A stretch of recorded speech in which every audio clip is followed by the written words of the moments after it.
Story 1. Neighbor's Watch. My parents were going out of town for a few days, leaving me home alone for the first time. I was confident I could handle it.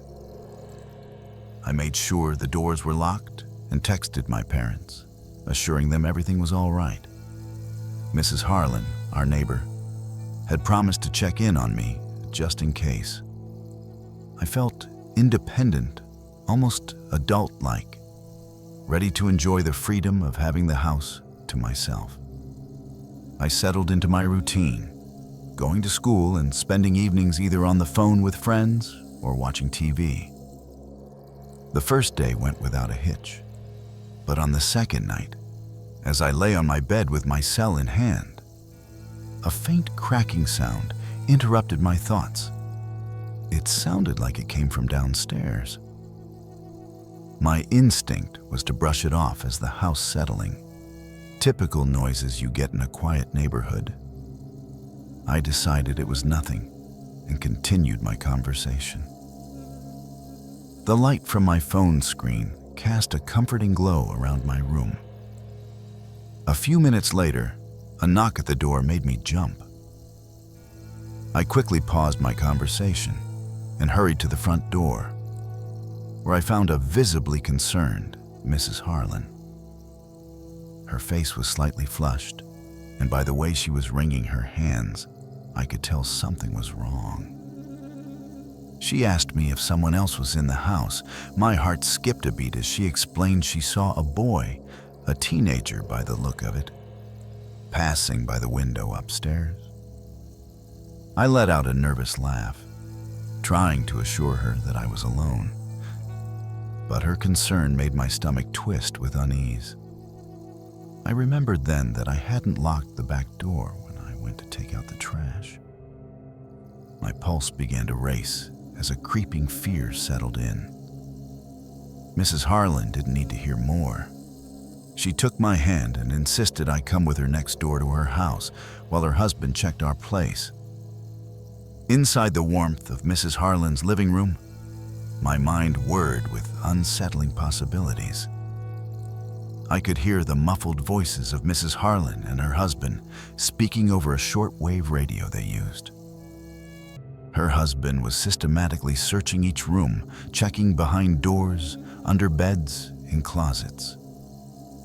I imagined him moving cautiously through my home, straining to pick up the faintest of sounds. When he returned, he reported having found the back door slightly ajar, but no one inside. There was no sign of forced entry, no evidence of a break-in. I almost felt a sense of relief. But Mrs. Harlan's insistence on seeing someone added layers to my growing dread. She was adamant, describing the figure with clarity. Her conviction made me feel a knot tightening in my stomach. Sleep came with difficulty that night. Every sound seemed amplified in the silence. Shadows from the streetlights twisted my bedroom into something out of a nightmare. I found it nearly impossible to shut my eyes. I kept replaying Mrs. Harlan's words, picturing the boy she described, wondering how far he had ventured into the house, who he was, and what he had wanted. My parents returned the following night to find me a mix of nerves and relief. I spilled everything to them, and they exchanged quick glances, silently assessing the situation as they clutched their suitcases. Their decision was swift and unarguable. This wouldn't happen again. I wasn't staying alone for the foreseeable future. The experience left me shaken, a reminder of vulnerability in what I'd once considered the safety of home. Story 2. The Dog's Warning. I agreed to house sit for my neighbors because I needed the extra cash, and their place was nice. The best part was looking after Buster, their old, gentle dog who spent most of his time sleeping, which made the job seem easy.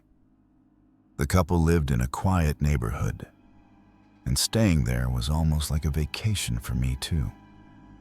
I spent my evenings with Buster, watching TV and sleeping in their plush guest room. It was a win-win situation. On the third night, around the time I was getting comfortable with the new arrangement, Buster started growling lowly at the balcony door.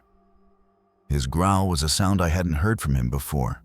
It was deep, almost guttural.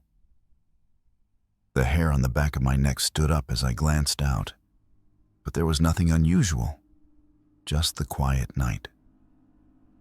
Maybe he heard a raccoon or something, I thought, brushing it off. But it left an uncomfortable feeling that lingered long after I went to bed. The very next night, it happened again at almost the exact same time. Buster stood, ears alert, growling at the same spot. This time, I checked thoroughly and still found nothing. I felt an eerie chill, but tried to convince myself it was just a coincidence. My imagination feeding my unease, I thought. The logical part of me told myself everything was fine, but another part couldn't help but expect something ominous. By the fifth night, I had almost managed to push the events to the back of my mind. That was until the terrace lights flicked on out of nowhere, and just at the edge of the dim light, I saw a figure darting away. My heart pounded like a drum in my chest as I raced to secure all the doors and windows. I locked the terrace door, double-checking each lock. My rational side insisted it was probably a neighborhood kid playing a prank, but deep inside, doubts gnawed at me like a persistent shadow. It all culminated in a choice I should have made sooner. I activated the house alarm for the night. The owners had told me it was more for when they left the house, but I felt the circumstances warranted it. As luck would have it, a storm rolled in that night. I lay in bed, listening to the howling wind, the creaking of swaying trees, and the distant rumble of thunder. I had just started to drift off when the piercing wail of the alarm snapped me awake. I jumped out of bed, my stomach clenching with fear, and rushed downstairs expecting some intruder or broken window. But when I arrived, all was intact. No doors breached, no forced entry. Buster was tense, the fur on his back raised, pacing with a troubled whine. I told myself that the motion sensors were probably set off by shifting shadows of the storm. But it didn't soothe my nerves much, and sleep was a fleeting notion that night. When the couple returned, I recounted everything that had happened. To my surprise, they seemed more worried than dismissive. We reviewed the security camera footage together, which recorded over the past few nights. What we found was unsettling. On multiple occasions, the camera caught a person lingering near the house. My skin crawled as one clip showed the figure standing, for nearly 5 minutes, just outside the reach of the balcony lights. Who was this person? And what did they want? We never found out. The figure, a mystery without a face or name, haunted me beyond their return. The homeowners appreciated my vigilance, but none of us could shake the feeling of violated safety. Though I no longer house sat after that incident, I was forever left with a watchful eye over my shoulder. Vigilance sharpened by an encounter with something I couldn't undefine. A creeping dread of the unknown in a familiar place. Story 3. The Spare Key. I decided that a quiet weekend at our family's remote mountain vacation home would be perfect for some solitude and relaxation. The idea of reading with a steaming mug of tea by the fireplace, watching the falling snow through the large living room windows, and unwinding in the sauna sounded heavenly. I arrived Friday afternoon, the sky a pale gray as the first flakes began to fall. The house was already chilled and empty, but it welcomed me with its familiar creaks and the slightly musty smell that always greeted us after months away. I went about tidying up a little, a ritual that made the place feel like it was mine again. After that, I drove to the village nearby for a quiet dinner. The diner was always a favorite stop, a chance to hear the locals gossip while enjoying food that oddly felt like home. As the evening fell deeper into night, I returned to the house. The snow had picked up, layering the world outside in pure white. I prepped the sauna, keeping its temperature low because I couldn't handle the intense heat like I used to. After just a few minutes, the mild warmth seemed oppressive.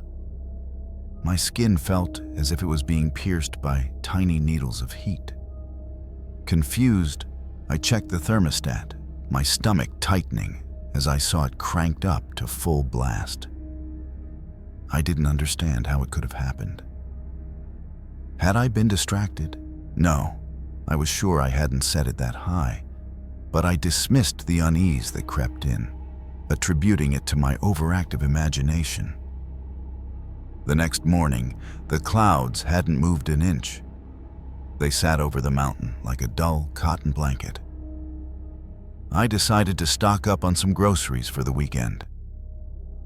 As I stepped out of the car back at the house, I couldn't find my key. I panicked, my heartbeat sinking with a throbbing in my temples. Had I left it behind in the village?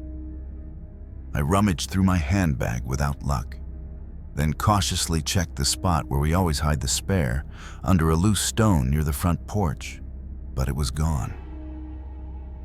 My mind raced with possibilities. It was only when I was about to call my husband that I found the original key nestled amidst canned goods in the grocery bag. The afternoon slipped by, yet I felt a recurring tingle of anxiety. I called my husband, and amidst the sounds of our chaotic home life, our kids laughing, arguing, the dog barking, I recounted what had happened. He brushed it off, suggesting one of the kids probably misplaced the spare, but I heard the concern in his voice. Nonetheless, I tried to pacify myself with the idea that all this somehow had a reasonable explanation. I spent the day lounging, trying to read but never really absorbing the words. The temperature dropped noticeably as darkness swallowed the edges of the mountains. A snowstorm rolled in, a mass of white noise enveloping the world outside. I found some comfort in the howling winds, as if it was a voice from the past, something ancient and wise. Curling up by the fire, I tried to let the warmth lull me into a calm state. But sleep was erratic, plagued by the unsettling shadows that danced in the corners of my dreams. My rest was disturbed by every little sound, each creak amplifying the narrative I didn't want to acknowledge. In the surreal quiet of morning, I awoke too early. Driven by insomnia, I wandered to the back door, drawing apart the heavy curtains that stood guard over the view. The chill I felt had nothing to do with the cold. In the veil of snow that had draped the landscape overnight stood a single, lonely line of footprints. They marched a deliberate path up to the back door, curious and unresolved. But there were no departing tracks, none that showed someone leaving. My breath caught, my pulse surged, each beat a drum to my growing alarm. I stood there for what felt like an eternity, heart racing, trying to process what those footprints meant. I tested the back door. It was locked. Still, the knowledge twisted deep into my gut. Someone had come and not left. Fighting the rising panic, I dared not stay longer. I put the house in a state of rapid closure. It's surprising how quickly you can pack when fear is sitting tight on your chest, squeezing the air from your lungs. I left the house as if escaping a crime scene, struggling to wrestle the car through the fresh snow. By the time I reached the main road, I could barely see through the falling snow. Driving away felt surreal, with the tire marks and the wheel-cutting lines through the pristine blanket I was leaving behind. The family and I decided that replacing the locks was non-negotiable. The spare key remains a mystery, its location one that stirs unsettled thoughts late at night. But deep down, something tells me a simple lock change couldn't wash away the feeling that I had been seen and studied from within those walls. Ever since, the vacation house hasn't felt quite like a home.